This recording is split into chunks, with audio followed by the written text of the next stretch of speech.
So I was going to say, good afternoon, everyone. Coach Sandra, Compassionate Queen of Straight Talk.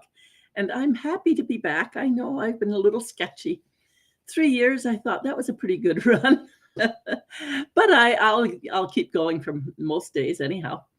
It's just been very, very busy with being executor and my daughter's issues. And then I'm finally mailing out my year-end newsletters to my clients. Can you believe it?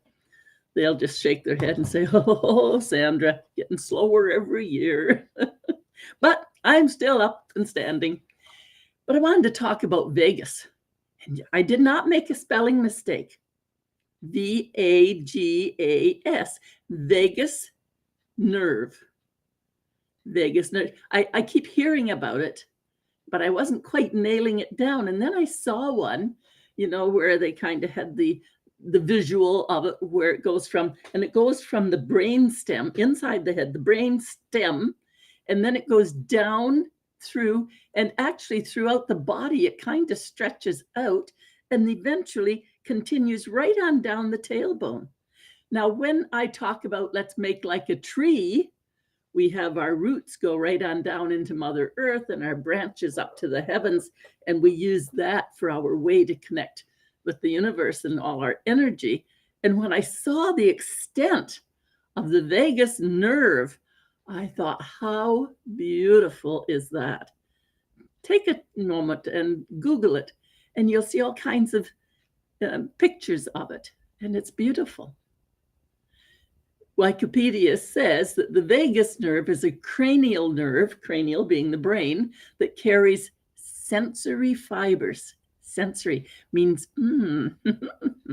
sensory fibers that create a pathway, and it's truly a pathway that interfaces with the, here's a bigger word, parasympathetic. Parasympathetic. So interfaces, so it mixes with the parasympathetic control, and here of the heart, the lungs, and the digestive tract. Like those are three biggies. The heart, lungs, and digestive tract. And so this vagus nerve that is so beautiful and extensive interacts with all of those major organs, control of the heart, lungs, and digestive tract. And when it runs completely throughout the body, from brain to tailbone, it's got to be important. And it's the sensory and the parasympathetic and all those major organs.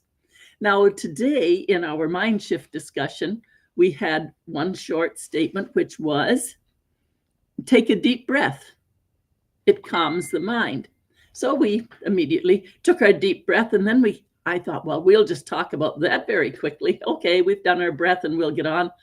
Didn't we have a discussion of all the different ways people use this? And here's the best one, because then we got talking about the vagus nerve and how beautiful it is. And then one of them, Linda, I think it was, said, your left thumb, it might look like on your right, but remember, it's your left thumb, and it's the pad. The pad of the left thumb is an entry also to the vagus nerve.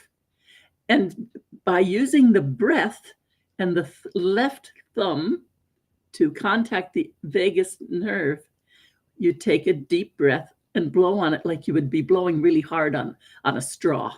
So you want that kind of a blow. I'm going to show it to you.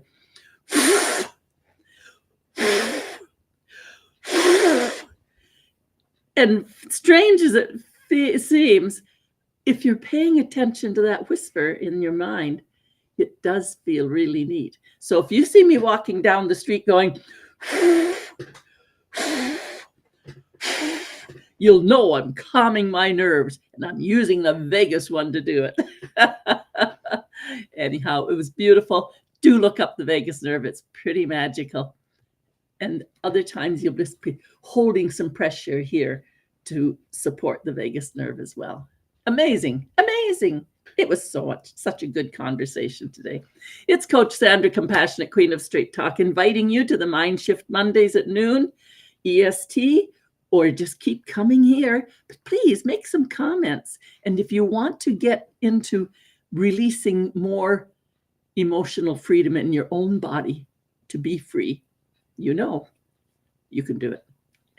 And I can help. Get in touch. Whoops.